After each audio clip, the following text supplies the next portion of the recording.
राधे, मैं गीता रानी। मेरे YouTube channel धार्मिक सोच में आपका स्वागत है। आइए आज हम अश्विन मास के शुक्ल पक्ष की पंपाकुशा नामक एकादशी की कथा, फल और विधि के बारे में विस्तार से जानते हैं। एकादशी तिथि का बहुत अधिक महत्व होता है। अश्विन माह के शुक्ल पक्ष में पड़ने वाली एकादशी को पंपाकुशा एकादशी के नाम से जाना जाता है। धार्मिक मान्यताओं के अनुसार एकादशी व्रत रखने से भगवान विष्णु की विशेष कृपा प्राप्त होती है। मृत्यु के पश्चात मोक्ष की प्राप्ति होती है। हर माह में 2 बार एकादशी पड़ती है, एक शुक्ल पक्ष में और एक कृष्ण पक्ष में। एकादशी व्रत में भगवान विष्णु की विशेष पूजा अर्चना की जाती है।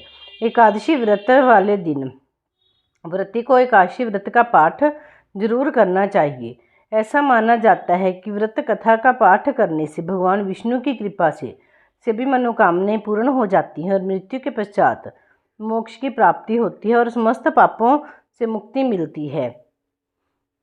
प्राचीन समय में विंध्य पर्वत पर क्रोधन नामक एक बहेलिया रहता था। वह क्रूर स्वभाव का था। उसका सारा जीवन हिंसा, लूटपाट, मदपान और गलत संगति, पाप कर्मों में ही व्यतीत होता था। जब अंत समय में यमराज के दूत बहेलियों को लेने आए और यमदूत ने बहेलियों से कहा कि कल तुम्हारे जीवन का अंतिम दिन है, कल हम तुम्हें ले जाएंगे। यह बात सुनकर बहेलिया बहुत भयभीत हो गया और महर्षि अंगिरा के आश्रय में पहुंचा और महर्षि अंगिरा के चरणों पर गिरकर प्रार्थना करने लगा। बहेलिया ने ऋषिवर से कहा, मैंने सारा जीवन पाप कर्म करने में व्यतीत कर दिया। कृपा कर मुझे कोई ऐसा उपाय बता दीजिए जिससे मेरे सारे के पाप मिट जाएं और मोक्ष की प्राप्ति हो जाए। उसके निवेदन पर महर्षि अंगिरा ने उसे अश्विन मास के शुक्ल पक्ष की पंपाकुशा एकादशी का विधि पूर्वक व्रत करने को कहा।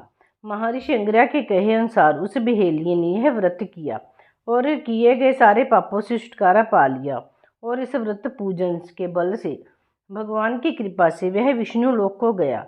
जब यमराज के दूत ने इस चमत्कार को देखा तो वह बहेलिये को बिना लिए ही यमलोक को वापस लौट गए।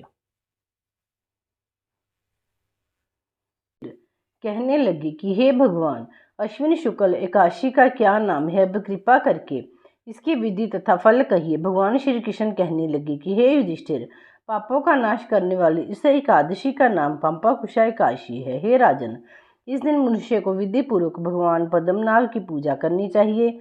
यह एकादशी मनुष्यों को मनवांछित फल देकर स्वर्ग को प्राप्त कराने वाली है। मनुष्य को बहुत दिनों तक कठोर तपस्या से जो फल मिलता है वह फल भगवान गरुड़ध्वज को नमस्कार करने से प्राप्त हो जाता है। जो मनुष्य अज्ञानवश अनेक पाप करते हैं परंतु हरि को नमस्कार करते हैं वे नरक में नहीं जाते। विष्णु के नाम के कीर्तन मात्र से संसार के सब तीर्थों के पुण्य का फल मिल जाता है। जो मनुष्य षडंग धनुषधारी भगवान विष्णु की शरण में जाते हैं उन्हें कभी भी यम यातना भोगनी नहीं पड़ती। जो मनुष्य वैष्णव होकर शिव और शैव होकर विष्णु की निंदा करते हैं और अवश्य ही नरकगामी होते हैं। सहस्त्रों वाजपेयी और अश्वमेध यज्ञों से जो फल प्राप्त होता है वह एकादशी के व्रत के 16वें भाग के बराबर भी नहीं होता है। संसार में एकादशी के बराबर कोई पुण्य नहीं होता। इसके बराबर पवित्र तीनों लोकों में कुछ भी नहीं है। इस एकादशी के बराबर कोई व्रत नहीं। जब तक मनुष्य पद्मनाभ की एकादशी का व्रत नहीं करते तब तक उनकी देह में पाप वास करते हैं। हे राजेंद्र, यह एकादशी स्वर्ग, मोक्ष, आरोग्यता, सुंदर स्त्री तथा अन्न और धन की देने वाली है। एकादशी के व्रत के बराबर गंगा, गया, काशी, कुरुक्षेत्र और पुष्कर भी पुण्यवान नहीं है। हरिवासर तथा एकादशी का व्रत करने और जागरण करने से सहज ही मनुष्य विष्णु पद को प्राप्त होता है। हे युधिष्ठिर, इस व्रत के करने वाले 10 पीढ़ी मातृ पक्ष और 10 पीढ़ी पितृ पक्ष और 10 पीढ़ी स्त्री पक्ष तथा 10 पीढ़ी मित्र पक्ष का उद्धार करते हैं। वे दिव्य देह धारण कर चतुर्भुज रूप हो पीताम्बर पहने और हाथ में माला लेकर गरुड़ पर चढ़कर विष्णु लोक को जाते हैं। हे नृपोत्तम, बाल्यावस्था, युवावस्था और वृद्धावस्था में इस व्रत को करने से पापी मनुष्य की दुर्गति को प्राप्त न होकर सद्गति को प्राप्त होता है। अश्विन मास की शुक्ल पक्ष की इस पंपाकुशा एकादशी का व्रत जो मनुष्य करते हैं वे अंत समय में हरिलोक को प्राप्त होते हैं तथा समस्त पापों से मुक्त हो जाते हैं। सोना, तिल, भूमि, गो, अन्न, जल, छतरी तथा जूती दान करने से मनुष्य यमराज को नहीं देखता।